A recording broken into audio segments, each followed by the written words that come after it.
Depuis toujours, il arrive aux jeunes femmes de ne pas consentir à des rapports sexuels et d'y céder malgré tout. Souvent à leur entrée dans la sexualité, les filles vivent ces agressions sans menace physique, sans violence ou sans cri. Où se trouve alors la limite du consentement, la limite avec le malentendu, la limite avec le viol ?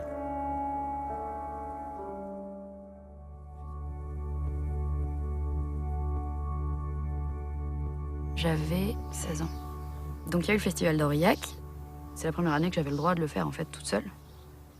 Donc c'était un peu l'année de... Oui voilà, j'ai le droit de faire la fête toute seule quoi. Donc on a fait le tour des spectacles toute la journée en fait. On a dû commencer à boire un peu là-bas. Et bon, bah voilà, j'étais jeune, j'ai pas trop fait attention. On a quand même pas mal bu, il faisait très chaud en plus. Donc finalement, je pense que ça a tapé assez vite. On était en plus dans les tentes. Et j'ai dû en fait m'endormir, je pense. Et puis je me suis réveillée, en fait, il faisait nuit et il n'y avait plus personne. À part ce mec que j'avais déjà vu plusieurs fois. On avait flirté plusieurs fois. Et il m'a embrassée. Bon, ce qui, m'a pas choquée ou m'a pas fait bizarre parce qu'effectivement, c'était pas la première fois. Et c'est quand il a commencé à m'enlever mon pantalon que là j'ai fait oulala, mais j'ai dû dire non, en fait, juste le mot non même. J'ai dû faire non, quelque chose comme ça. Et en fait, il commençait à me toucher, je lui ai redit non, et il m'a dit maintenant que tu m'as allumé, faut assumer. Et là, il y a une petite sonnette d'alarme quand même qui a fait pardon, de quoi? Et en fait, j'ai frisé, comme on dit. Enfin, j'ai plus trop compris ce qui se passait. Et le seul truc que j'ai dit à un moment, d'ailleurs, c'est que... c'est les détails crus et vraiment pas très cool, mais... j'ai pensé déjà tout de suite et je lui ai dit, mais j'ai mes règles, j'ai un tampon. Donc je me suis dit, en plus, bon, voilà, ça fait barrière. Enfin, normalement, il devrait pas le faire, quoi, du coup. Et aussi, j'ai vu, j'ai dû lui dire, mais en plus, t'as même pas de capote, quoi. Il m'a dit, non, mais t'inquiète, c'est bon, je m'enlèverai. Il m'a dit ça. Et en fait, j'ai même pas compris ce qui se passait, j'ai juste eu mal d'un coup. Donc j'ai percuté qu'effectivement, bon, bah voilà, il y était.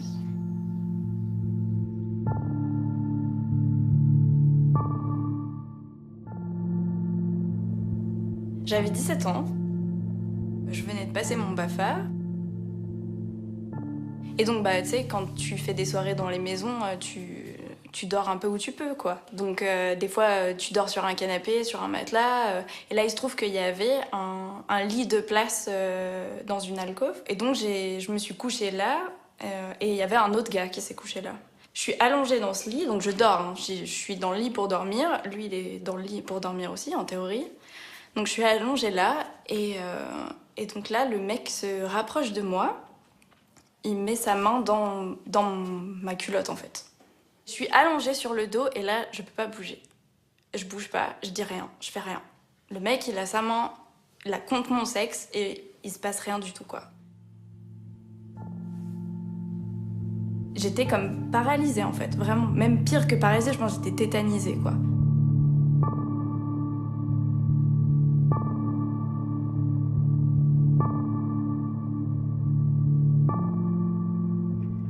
Comment tu sais qu'une fille, elle a envie de coucher avec toi? Beaucoup de signes, les yeux, le regard. Il y a une chose, c'est sûr, c'est le remettage de cheveux. Ah ouais? Donc, elle remet ses cheveux, c'est un bon indice. Ça peut être un mauvais indice, mais ça peut être un bon indice. Je dirais plutôt que c'est tout est dans le regard, en fait. Tout est dans le eye contact, en fait. Ouais. C'est, un eye contact bien profond de quelques secondes. Pour moi, j'arrive à traduire oui ou non, quoi. Après, si je dis par exemple à une fille, on rentre à la maison, et qu'elle dit oui, après, pour moi, ça veut dire que c'est bon. La fille, elle te dit rien, toi non plus, tu dis rien, ça vient tout seul. J'étais arrivée à Bilbao en fait depuis 2 semaines. Le début d'un Erasmus est super important parce que c'est là où tu découvres tout le monde, tu te fais tous tes copains. Donc pour moi, c'était vraiment le début où j'expérimentais, où je sortais, où je faisais la fête, où je traînais avec les garçons que je voulais. Et là, c'était la 2e soirée Erasmus où il y avait la rentrée de tout le monde. Donc au départ, je restais avec mes copines, on parle avec les Italiens, il y en a un qui me fait du gringue un petit peu. On s'entend bien, il était pas mal, il m'offre un verre, bon pourquoi pas. Et puis là, en discutant, il se rapproche de moi, il m'embrasse, mais je m'en fichais. Pourquoi pas? Et du coup, en discutant, en fumant, le temps passait quand même. Et en fait, je retrouvais pas mes amis, ceux avec qui j'étais venue. Mais du coup, je me retrouve à pas réussir à refuser d'aller le suivre pour aller manger chez lui en fait. Et donc on prend le métro, on va chez lui, on arrive, il y avait déjà ses amis, donc on fait à manger, des plats de pâtes, c'était sympa. Mais moi petit à petit aussi je dessoulais un petit peu.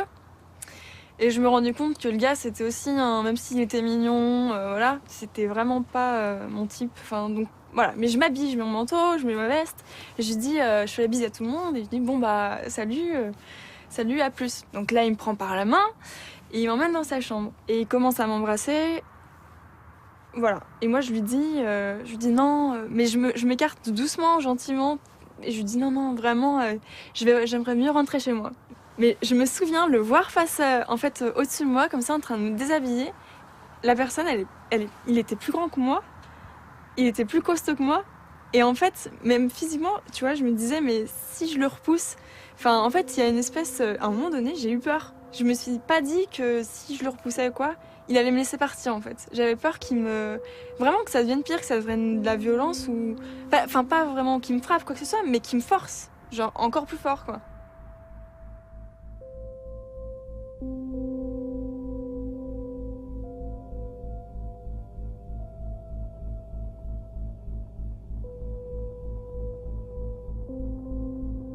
J'ai pas compris qu'il continue à m'embrasser. J'ai pas compris qu'il comprenne pas en fait ce que je lui disais, qu'il croit que je plaisante, qu'il croit que c'était pas vrai ce que j'étais en train de lui dire.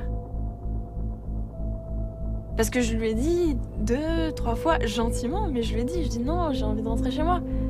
Non, j'ai envie de rentrer chez moi. Pourquoi est-ce qu'il faisait comme si j'avais rien dit en fait?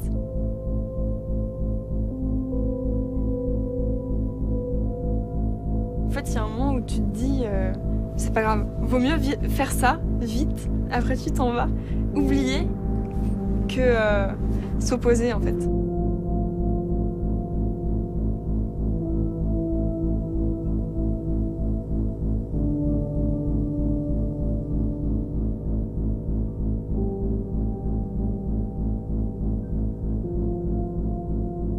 Ça arrive de nulle part. Comment est-ce que tu peux pas te dire non mais si je lui dis non, oui, il va dire ah, excuse-moi. Si le mec il s'est déjà permis de te toucher sans te demander, c'est que peut-être que si tu lui dis non, il va te forcer. Et là, c'est encore pire.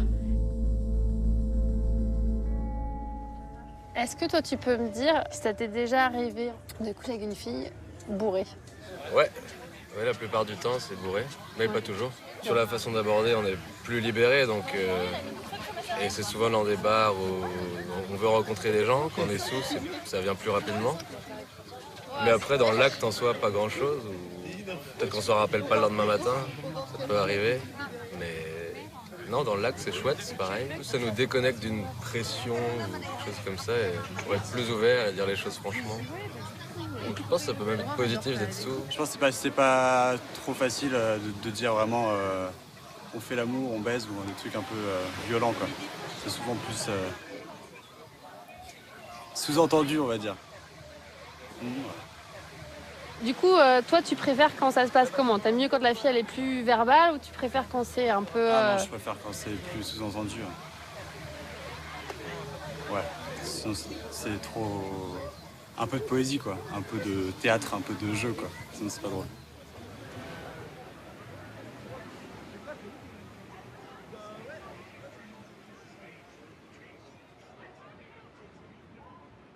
Quand tu couches avec une fille ou avec un garçon, enfin si une des deux parties ne veut pas, ou n'a pas de désir, ça peut jamais être bien.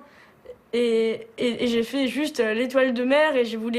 Et quand même, il y a un indice hyper important, c'est que j'ai refusé de l'embrasser. Quand tu couches avec quelqu'un sans faire de bisous sur la bouche, enfin voilà, il me faisait des bisous partout, mais moi je tournais la tête, j'ai refusé de l'embrasser, je disais rien, j'étais la plus passive du monde. Je me dis quand même, enfin s'il a 2 poils de jugeote, il peut comprendre que c'est pas normal.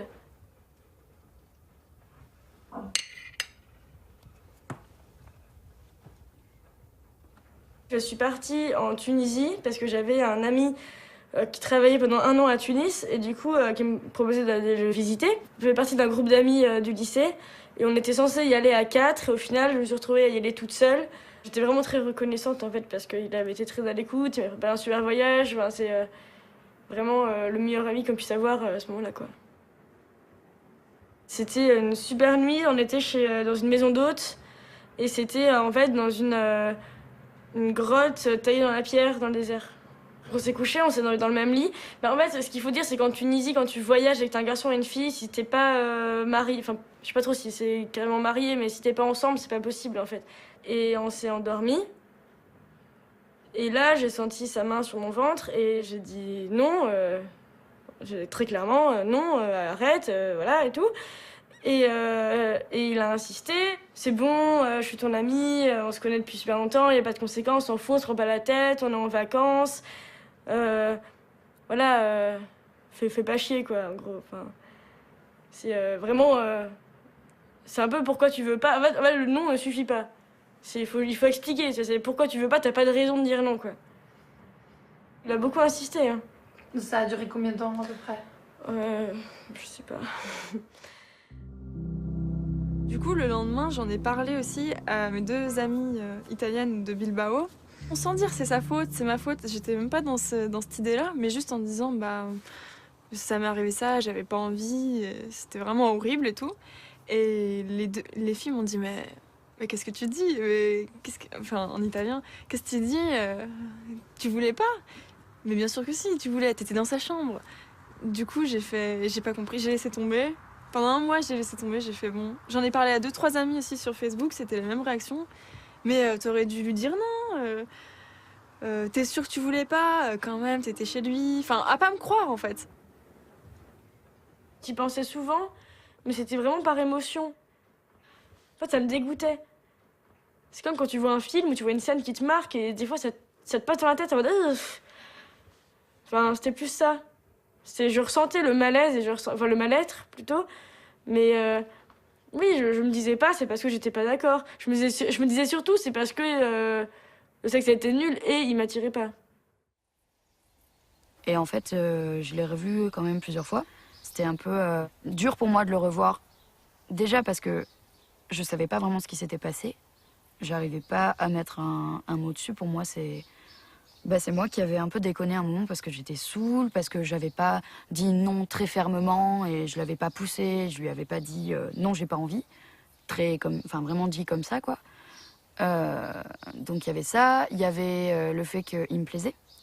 Et du coup, c'était super dur à gérer. Et ça l'est toujours, franchement, de me dire pourquoi est-ce que c'est vraiment mal ce qui s'est passé, même s'il me plaisait? Parce que, tu sais, de se dire, finalement, s'il me plaît, est-ce qu'on peut vraiment dire qu'il m'a forcé? Tu vois, je sais, avec ma raison, que oui, on peut le dire, mais avec, disons, inconsciemment, c'est difficile encore à gérer.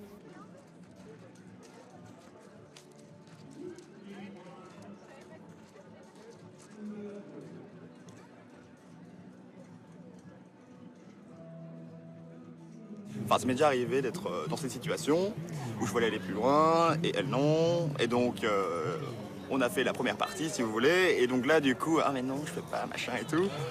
Donc, je l'ai relancé et au petit matin, j'ai eu ce que je voulais, quoi. Donc voilà, c'est un peu un petit travail comme ça, mais en fait, j'aime bien les filles compliquées. Donc du coup, dès qu'on me dit non, bah, ça me motive encore plus d'y aller. Mais après, tout le monde n'est pas comme ça. Il y en a certains, dès qu'on dit non, ils partent en courant. Moi, pour moi, le nom d'une fille, c'est limite pas excitant, mais ça me motive en tout cas. Par contre, ce que j'aime pas, c'est les filles qui parlent beaucoup, mais derrière qui font rien. Ça c'est pas cool. Ça, t'appelles ça une allumeuse? Ouais. Ouais, mais gentiment. Ça m'est déjà arrivé de me faire recaler une fois chez moi, ouais. Ouais, mais après, bah, c'est comme ça. C'est comme ça, on va pas forcer, quoi. Tant pis. Mais t'étais pas vexé? Bah, sur le coup, forcément, quand tu penses, tu t'imagines qu'il va se passer quelque chose, forcément, t'as un petit ressenti, enfin, pas ressentiment, mais tu te dis, bah merde, qu'est-ce que j'ai pas fait de bien, voilà, je pensais que...